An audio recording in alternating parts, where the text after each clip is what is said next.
যৌথভাবে দেশকে অকার্যকর, দেশকে বিপর্যস্ত, স্তব্ধ করতে, নাগরিক অধিকার, মৌলিক অধিকার সবকিছু খর্ব করতে যে সর্বগ্রাসী আয়োজন করেছে। আমরা বিস্মিত হই। দেশে একজন রাষ্ট্রপতি আছে, একটা সংবিধান আছে, সরকার আছে, পার্লামেন্ট, জবরদস্তি করা পার্লামেন্ট থাকুক, সেখানে কারা আছেন? সকলে মিলে একটা দেশের উপরে যে ফ্যাসিবাদের জুলুম চাপিয়ে দিয়েছে।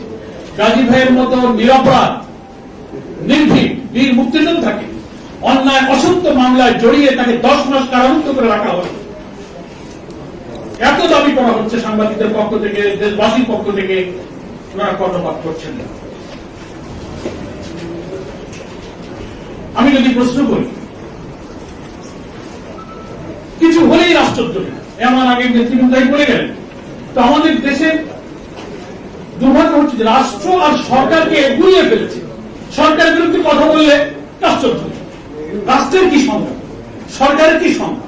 দুটো আলাদা অস্তিত্ব, এন্টিটি আছে। এটা কিন্তু ওনারা উপলব্ধি করেন। সরকারের জুলুম, নির্যাতন, দুর্ভোগ, লুটপাট, খুন, গুম, মিথ্যাচার, অনাচার, রাষ্ট্রীয় দুরবস্থা, জুডিশিয়ারি, ইকোনমিক, এডুকেশন সর্বস্তরে যে তছনছ করে ফেলেছে, তার বিরুদ্ধে কথা বললে বলবেন রাষ্ট্রদ্রোহী। এবং নিরপরাধ মানুষের বিরুদ্ধে মিথ্যা মামলা দিয়ে সাজাবেন, জুলুম করবেন, গুম করবেন, খুন করবেন। এটা পৃথিবীর ইতিহাস। যে স্বৈরাচারী ফ্যাসিবাদী শাসক, অত্যাচারী শাসক যখন ক্ষমতায় থাকে, দেশ জাতি তখন স্তব্ধ হয়ে যায়, বিপর্যস্ত হয়ে যায়, মানুষের মৌলিক অধিকার তখন থাকে না। সুধীবৃন্দ,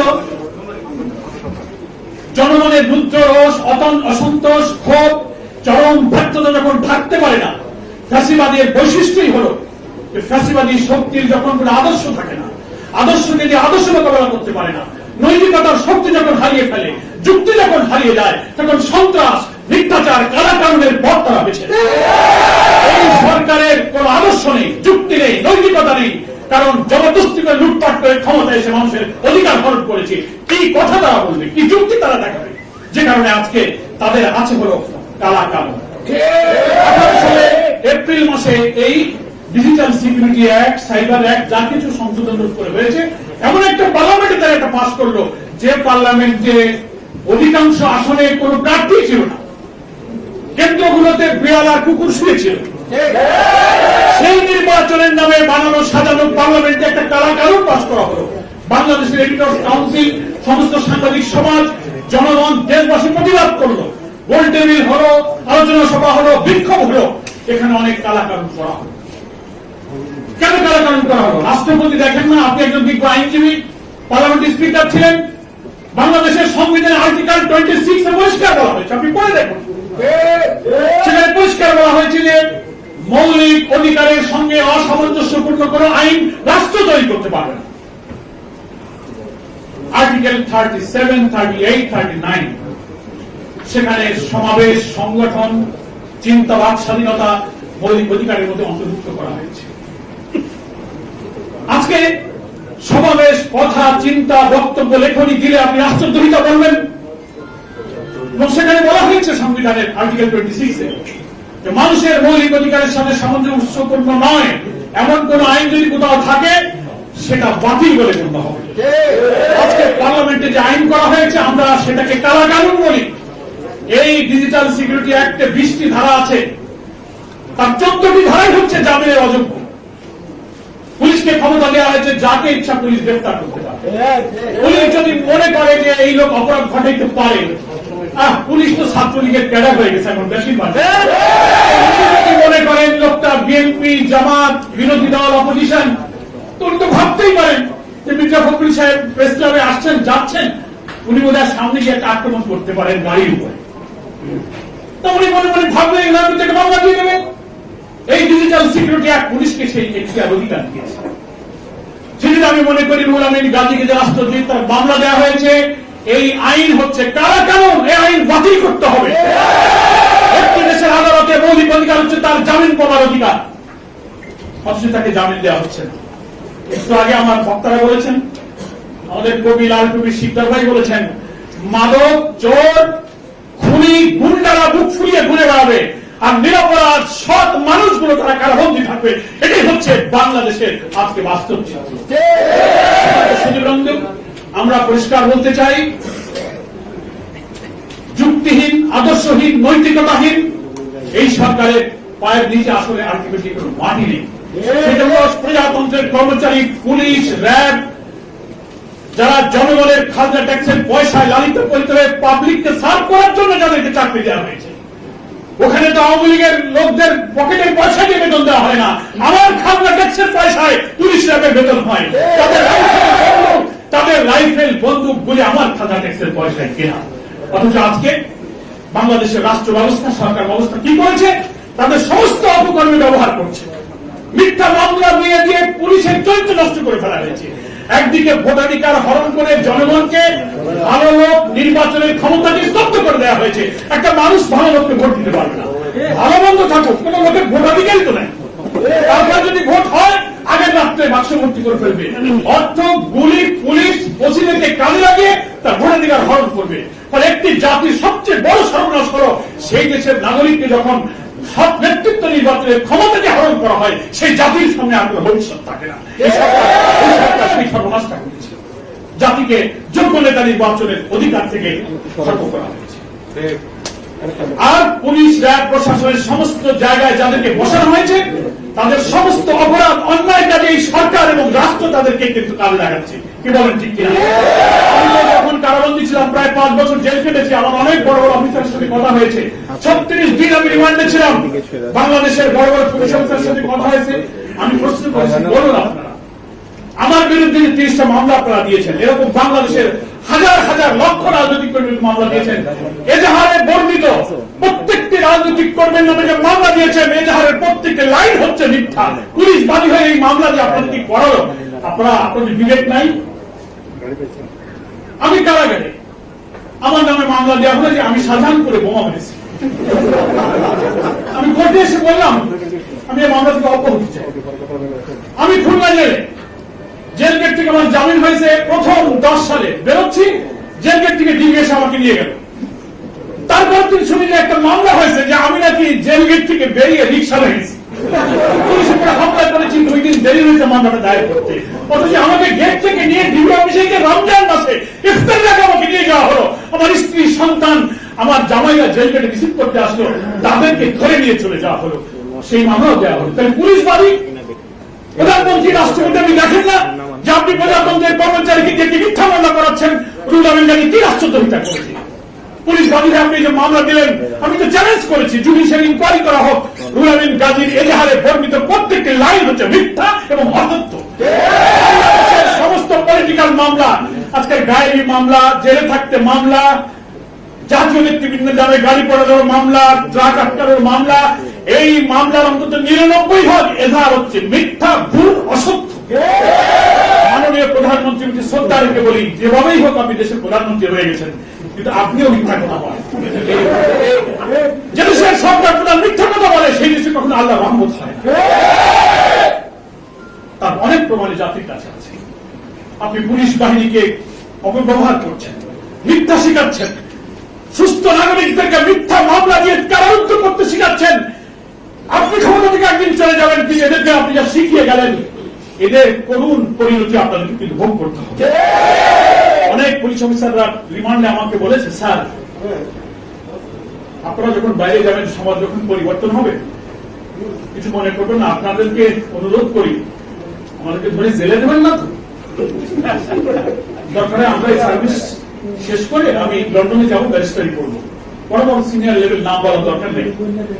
প্রশাসন এখন অক্টোপাসের মতো বন্দী ফ্যাসিবাদের যন্ত্রণায়, তারা সুযোগের অপেক্ষায় আছে। আমি পরিষ্কার বলতে চাই, এখনো ভুল বুঝুন, বিবেকের দংশনে আপনি যদি দংশিত হয়ে থাকেন, আপনার ন্যূনতম যদি বিবেক, মানবতা, হিউম্যানিটি থেকে থাকে, আপনার ভুলের প্রতি আপনি অনুতপ্ত হন, অনুশোচনা প্রকাশ করেন। রুহুল আমিন গাজীকে মুক্তি দিন।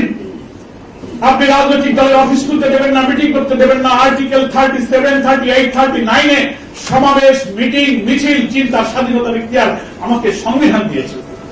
রাষ্ট্রপতি, আপনি সেই সংবিধান জানেন। কোন অধিকারে আপনি রাজনৈতিক দলকে মিটিং করতে দেন না, অফিস খুলতে দেন না? সভা সমাবেশ করে গ্রেফতার করেন, এক লাইন লিখলে একটা নিউজ এডিটর একজন রিপোর্টার একটা সরকারের বিরুদ্ধে কথা গেলে সেটাকে বলবেন রাষ্ট্রদ্রোহিতা। সরকারের বিরোধিতা রাষ্ট্রদ্রোহিতার ব্যাখ্যা কি? এদেশে জুডিশিয়ারি আছে, আপনারা ব্যাখ্যা দিন। রাষ্ট্র কি তাও আমরা জানি, সরকার কি তাও আমরা জানি। সেজন্য আমি আমার বক্তব্য দীর্ঘ করতে চাই না। আজকে করোনায় যেমন বাংলাদেশটা বিপর্যস্ত, তেমনি ফ্যাসিবাদের জ্বরে বাংলাদেশের নাগরিকদের জীবনও কিন্তু আজকে স্তব্ধ, বিপর্যস্ত হয়ে আমাদের মৌলিক অধিকার নাই, ভোটাধিকার নাই। আমরা পরিষ্কার ভাবে বলতে চাই, নিরীহ নিরপরাধ মানুষকে শুধু ক্ষমতায় থাকার কারণে আইন ভঙ্গ করে, সংবিধান ভঙ্গ করে, মৌলিক অধিকারকে হরণ করে যে কষ্ট দিচ্ছেন, এর চূড়ান্ত দুর্ভোগের জন্য আপনি অপেক্ষা করুন। সে দিন আপনার সামনে আসছে। আপনি আজকে মৌলানা সাইদির মতো নিরপরাধ মানুষ, বেগম জিয়ার মতো দেশ নেত্রীকে মিথ্যা মামলায় অবরুদ্ধ করে রাখবেন। কোন আইনে দিয়েছেন? তাদের বিরুদ্ধে যে অভিযোগগুলো করছেন প্রত্যেকটি লাইন হচ্ছে মিথ্যা। যাদেরকে যে মামলা করিয়েছেন রাষ্ট্র এবং সরকার, তাদেরকে খারাপ পথ আপনি শিখিয়েছেন। একদিন এই তরবারি, এই অস্ত্র আপনার বিরুদ্ধে কাজে লাগবে, তখন আপনি অসহায়ের মতো করে থাকবেন। আপনি চলে যাবেন, কিন্তু আপনার এই অ্যাডমিনিস্ট্রেশন থাকবে, জুডিশিয়ারি থাকবে, আপনার এই অ্যাডমিনিস্ট্রেটিভ মেকানিজম পুরাটা থাকবে। এরা কিন্তু আপনার বিরুদ্ধে কাজে লাগবে। আপনি সকলকে শেষ করে দিতে পারবেন, নাকি আপনি কিয়ামত পর্যন্ত ক্ষমতায় থাকার দুঃস্বপ্ন দেখেন? সেই স্বপ্ন দুঃস্বপ্ন, সে স্বপ্ন বাংলার জনগণ বাস্তবায়ন করতে দেবে। একটা সীমা আছে, আমরা সেই পর্যন্ত অপেক্ষা করছি, ধৈর্য ধারণ করছি। আপনি বাংলাদেশের রাজনৈতিক দলের মৌলিক অধিকার হরণ করেছেন, সে অধিকার ফেরত দিন। সভা সমাবেশের অধিকার দিন। আপনি জামাত ইসলামের অফিসগুলো বন্ধ করে দিয়েছেন। বিএনপি জামাত সহ বিরোধী দলের যারা আমরা রাজনীতি করি, তাদের রাজপথে করে মিটিং করতে দেবেন না, পারমিশন লাগে। আর ছাত্রলীগ যুবলীগ ঘন্টায় ঘন্টায় রাজপথে মিটিং করে, তার জন্য পারমিশন লাগে। আমরা যদি প্রশ্ন করি, এত মিটিং এত সমাবেশ করে কোন জায়গা থেকে পারমিশন পান? আর আমরা 10 জন যদি আমরা ড্রয়িং রুমে বসে কথা বলি, তাহলে আপনারা নাশকতার পরিকল্পনা করছেন। আজব কথা। রিমান্ডে আমাদেরকে বলা হলো, আমাদের আমিন জনাব মুকুর আহমদ সাহেব উনি মৃত্যুবরণ করেছেন রাহিমাহুল্লাহ। কত সজ্জন তার চেহারা। বাংলাদেশের একটা রাজনৈতিক দলের প্রধান, বাংলাদেশের রাজধানীতে তার কোন বাড়ি নেই, একটা বাসা নেই, তার কোন ব্যাংক অ্যাকাউন্ট নেই, তার কোন ট্যাক্স ফাইল নেই। রিমান্ডে চিকিৎসা করেছে, অ্যাকাউন্ট নাম্বার বলেন, ব্যাংকের অ্যাকাউন্ট হলে আমার কোনো অ্যাকাউন্ট নেই, ট্যাক্স ফাইল নেই। উনি বললেন আমাকে কেন আপনি ধরে নিয়ে আসছেন? ওনাকে সব আমাকে ধরা হলো। আমার বন্ধুর বাসায় 4-5 জন ড্রয়িং রুমে বসে চা খাচ্ছে, রাজনৈতিক দলের 3 জন বসে কথা বলতে পারে না, ধরে নিয়ে আসছেন। তো উনি রাগ করে বললেন যে আপনারা যে আমাকে ধরলেন কেন? আপনারা দেশের কিন্তু ষড়যন্ত্র করতেছেন। আপনি বাসা থেকে ধরবেন, হাতে বোম দিয়ে লাঠি বাস এনে বলবেন যে এগুলো যে আপনারা ফাঁসাচ্ছিলেন, ফাঁসি দেবেন, দেন আমাকে ফাঁসি দিয়ে দেন। পুলিশ অফিসার আমাকে বলে, স্যার উনি কি আপনাদের নেতা? উনি কি মানুষ না ফেরেশতা? ওনার কোনো ভয় নেই? কোনো ভয় নাই। উনি তো নিরপরাধ সৎ মানুষ। যারা অপরাধী হয়, দুশ্চরিত্রশীল হয়, তাদের ভয় থাকে জীবনে। আমি পরিষ্কার বলতে চাই, প্রশাসনের অনেকে কথা বলতে পারছে না। দেশের জনগণের মধ্যে ক্ষোভ ধুমায়িত হচ্ছে। জনতার রুদ্র রোষে কি পরিস্থিতি হবে সারা দুনিয়ার দিকে আপনি তাকিয়ে দেখুন। অনেকে তো দেশ ছাড়তে সুযোগ পেয়েছে, আপনি সুযোগ পাবেন কিনা আজকে দেশের জনগণ সেই প্রশ্ন করছে। আমার বক্তব্য বাড়াতে চাই না। আমার প্রিয় ভাই উলামেন গাজীকে আপনারা অবিলম্বে মুক্তি দিন। কোর্টের উপরে সরকার যে প্রভাব সৃষ্টি করছেন, জামিন হয়ে গেলে অ্যাটর্নি জেনারেল অফিস দিয়ে আরেকটা আপিল হয়ে বসে। অ্যাটর্নি জেনারেল অফিস তো পলিটিক্যালি মোটিভেটেড। কেন? এর চেয়ে বড় বড় কোন অপরাধের জামিন আপনাদের হয়ে যাচ্ছে। 10 মাস তিনি কারাবন্দী। তার সন্তানের কাছে শুনলেন কিডনি নাই, সিভিয়ার ডায়াবেটিস, অসুস্থ পরিবার, প্রতিটি দিন রাত ঘন্টায় ঘন্টায় চরম ভাবে তাদের কষ্টের মধ্যে দিয়ে দিন রাত তারা যাপন করছেন। এই অমানবিক, এই ঘৃণ্য, বেআইনি এই কাজের তীব্র নিন্দা আমরা আজকে এই নাগরিক সমাবেশ থেকে করছি। অবিলম্বে রুহুল আমিন গাজীর মুক্তি দিয়ে এই মানবিক দায়িত্ব পালনের জন্য একটা দায়িত্বশীলতার পরিচয় দেওয়ার জন্য সরকারের প্রতি আমি আহ্বান জানাচ্ছি। সাংবাদিক নেতৃবৃন্দ যে উদ্যোগের কথা বলেছেন, আমরা তার সাথে ঐক্যমত পোষণ করছি। শুধু সভা সমাবেশ, সেমিনারে গাজী ভাইয়ের মুক্তি হওয়াটা অসম্ভব। প্রয়োজনে জাতীয়ভাবে দেশভিত্তিক আপনারা নাগরিক সমাজের উদ্যোগে হোক, সাংবাদিক সমাজের উদ্যোগে হোক, ব্যাপক জাতীয় সমাবেশ আহ্বান করুন। সাংবাদিকদের জনগণকে ডাক দিন, যা হয় হবে। সেই সমাবেশে বাংলাদেশের জনগণ গাজী ভাইয়ের মুক্তির জন্য সাংবাদিক সমাবেশের পাশে ইনশাআল্লাহ থাকবে। আন্দোলনের প্রতিরোধ গড়ে তোলার মধ্য দিয়ে গাজী ভাইকে আমাদের কারা বন্দী অবস্থা থেকে মুক্ত করতে হবে। আমরা গাজী ভাইয়ের শারীরিক সুস্থতা কামনা করি, তার নেক হায়াত কামনা করি। আজকের সংগ্রামের নেতৃবৃন্দ, সুধীবৃন্দ যারা আজকে এই সমাবেশে উপস্থিত হয়ে গাজী ভাইয়ের মুক্তির দাবিকে আরো সংহত করলেন, উচ্চকিত করলেন, তাদেরকে আমি জামাত ইসলামীর পক্ষ থেকে শুকরিয়া জানিয়ে, কৃতজ্ঞতা জানিয়ে আমি আমার বক্তব্য শেষ করছি। খোদা হাফেজ। বাংলাদেশ জিন্দাবাদ।